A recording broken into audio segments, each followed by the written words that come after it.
have absolutely no value whatsoever. Thanks for having me. So I wanted to ask you a question about my father is 62. He's retired, and he has a decent chunk of his net worth in a bond fund. It's composed 33% of treasuries, and I'm looking at it now. I see mortgage-backed securities, investment-grade credit. I'm with you. I'm trying to tell him to get out of this, and so for what's not, I guess what I'm asking is for what's not in this bond fund, what should I tell him to do with his money? Well, first of all, it's hard to just tell somebody what to do with their money. But right. Obviously, your father doesn't have an account with Euro Pacific Capital. Right. Do you have an account with me?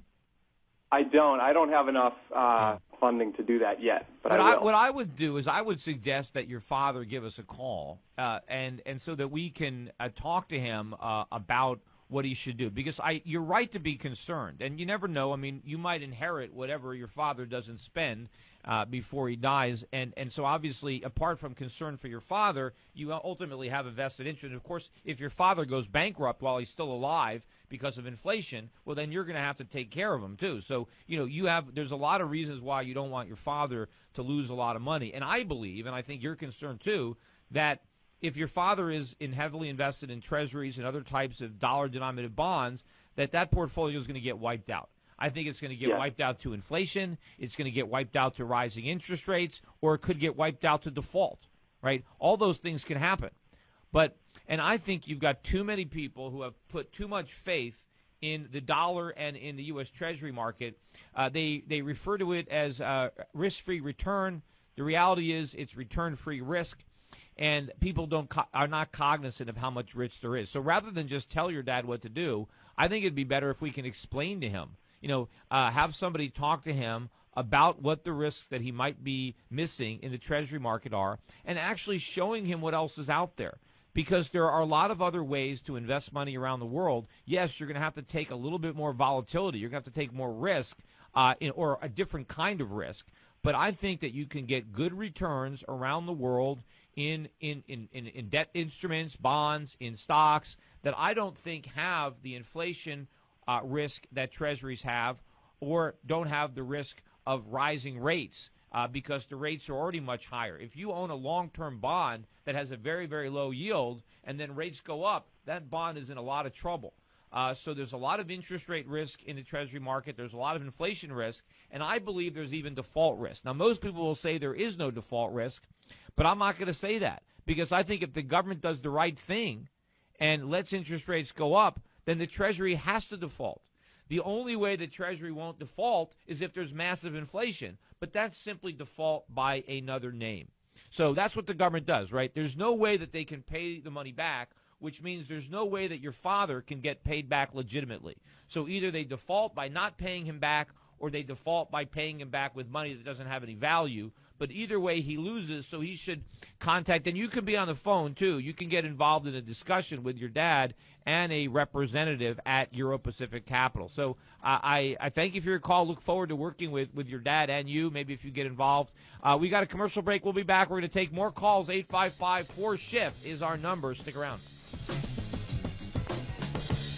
See, you love gold and foreign stocks, as do I, and you're not so hot on real estate, especially in the United States. Is that fair to say?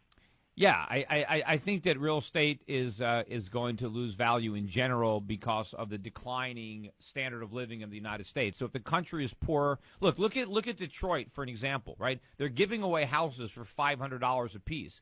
I mean, even if it would cost you $100,000 to build the house, it doesn't matter because nobody wants to buy it. We played sound on the other show about how they think they're going to rebuild Detroit on the housing market. I mean, who's going to buy houses? I mean, there's no jobs there. Nobody wants a vacation house in Detroit. You think somebody's going to say, hey, I'm going to buy a second home. Where do I want to spend my vacations? Well, there's some cheap houses in Detroit. Maybe we can vacation there. There's no reason to buy those houses. So if the country goes the way of Detroit, real estate is going to lose value.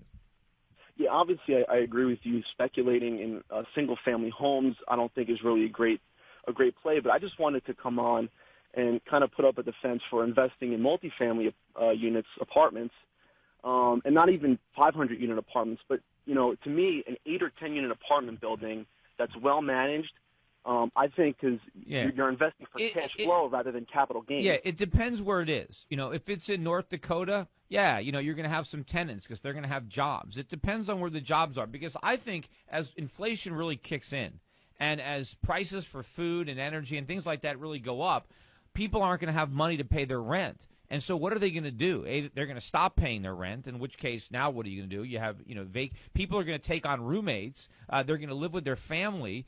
So if you start having 2 and 3 people sharing apartments, there's going to be more vacancies. So I think that rent can give, because food is global. Energy is global. Certain costs, Americans have to compete with the Chinese or the Japanese or Europeans. But if you've got an apartment in a particular city, the only people you can rent it to are the people who live there, who are employed there. The Japanese aren't going to want to, maybe if it's on the beach in Maui, then you've got more of a global marketplace for your property. But a lot of property is tied to the local economy. And if the local economy goes south, the rents are going down. Well, I definitely agree the market is the most important thing. But what about these people who are in homes who, when interest rates rise and their house gets foreclosed on, they have to live somewhere. Don't you think those people would actually help the rental market? Yeah, look, I'd rather own rental property, than single-family homes. You're absolutely right. I definitely would rather, but I'd rather own gold stocks right now, or I'd rather invest in property in countries that I think have a brighter prospects in the near future. So if you put a gun between my head and said invest in single-family homes or multifamily, I'd take the multifamily. So if that's the answer you want, I'm glad you got it. I got to move